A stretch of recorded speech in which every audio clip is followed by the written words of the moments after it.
in the name of God, Creator, Redeemer, and Sustainer. Amen. Please be seated.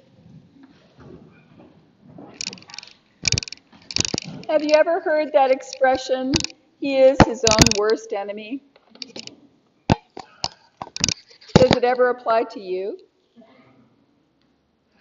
I remember when I was younger, I had a habit of making sarcastic comments when I was nervous or feeling anxious socially, social anxiety.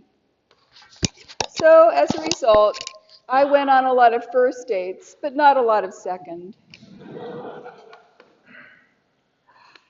In what way might you be your own worst enemy? One way is to trust too much in your own judgment. We think we understand a situation or a person, and we proceed based on assumptions that may be completely wrong. I see this in the behavior of a young relative of mine who is blindly overconfident in her own judgment. It's not one of our daughters. But this young woman, you can't tell her anything because she just doesn't want to know. When she was leaving the country to live with a family in Spain as an au pair, I tried to give her some advice about healthy boundaries. I was worried about her. She'd never lived away from home. But she wasn't interested.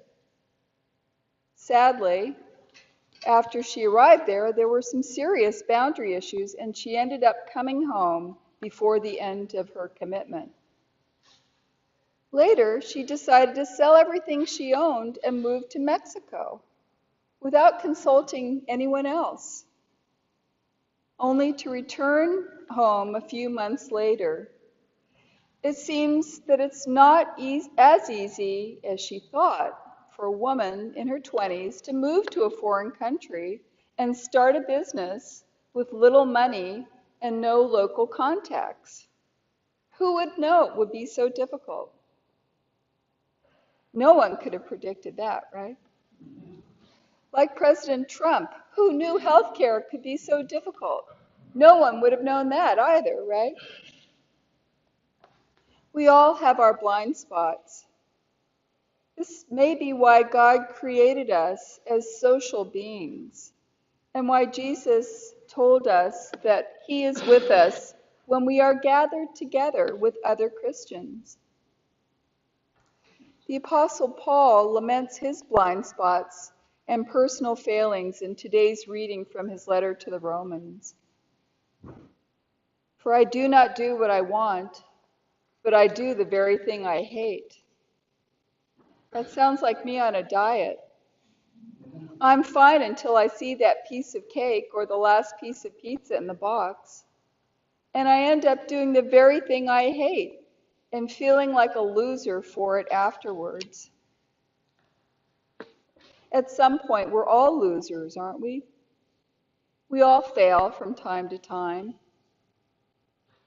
Someone once said, it doesn't matter if you fail, we all do it. What matters is that you learn from your failure. In reading Jesus' words from Matthew's Gospel, he seems to be saying that all of humankind is destined to fail. This generation are like children playing games, he says. They lack self-awareness as well as an awareness about what they really have, what God really sends for them. Does that sound like our current situation today? They rejected the teaching of John the Baptist as the rantings of a man possessed by demons. And then when Jesus comes, and he's completely different from John the Baptist, they reject him as well. Have the generations changed since Jesus' time? I was listening to a very fascinating talk on the radio driving into the city the other day, and it was about the single-payer healthcare system that's being debated in the California legislature. And someone called in and said, all the countries in Europe and Canada, they all have this single-payer system, and it really works great. There's a basic health care plan for all people, all citizens of the country. And we all want this here, don't we? Why don't we just go with the single-payer system? Well, the reporter who was on this talk show has been covering politics for a very long time, and he said, we don't all want health care for everyone. If we all wanted health care for everyone, we would have had it a long time ago.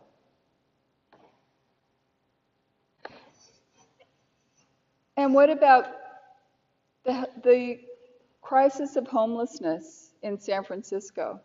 Again, I was listening to the radio this morning, and someone gave a commentary. He lives in San Francisco, and he said, you know, for years we've been hearing about this crisis of homelessness. It's not a crisis. It's a status quo. It's the way things are, and we accept it. If we really wanted everyone to have a house, everyone would have a house. So it really seems as if we haven't changed that much since Jesus complained about the people of his age lacking real insight and real awareness of themselves. And our country continues to be polarized by these issues. So how do we talk to people who are on the side of those who want to continue to reward the wealthy and the haves? How do we talk to those people? I don't think we do it by debating them. And getting angry is not helpful either.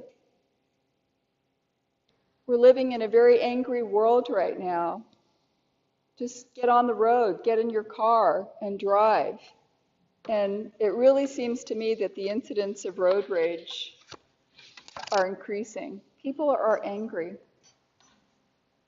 People's hearts are getting hardened. There's bullying and violence on a scale that just seems to be escalating. We aren't going to convince people of our faith or our opinions by debating them. We have to take a different approach. Into this world of hardened hearts, we have to be bearers of the light of Christ. We have to speak a word of forgiveness, a word of hope. Jesus says, "Come to me, all you who are carrying heavy burdens, and I will give you rest. Take my yoke upon you and learn from me, for I am gentle and humble in heart, and you will find rest for your souls." One of the insights that I learned on my pilgrimage is that Jesus is the perfect antidote for everything that is wrong with our world. But we're not going to convince people by taking intellectual positions on the issues. Our role is to facilitate the work of Christ in changing hearts. Our role is to live the life of a disciple, one who forgives, one who brings reconciliation, one who is gentle, one who is unselfish, one who puts themselves last often in a situation, to model the behavior that Jesus taught us. We can convince others that the world can be different if we become the change ourselves, just as Mahatma Gandhi said, "Be the change you wish to see." And family systems therapists will tell you that It just takes one person in the system changing to have an impact on the whole system. So as you read these words of Jesus's, the gospel this morning from Matthew, I encourage you to continue to read them throughout the week and to take them to heart. This is the God whom we serve, the God who is gentle and humble in heart, the God who gives us rest. And we, you and I, can be bearers of this peace and this rest into the world. And we don't have to do it alone. Jesus will be with us every step of the way. Amen.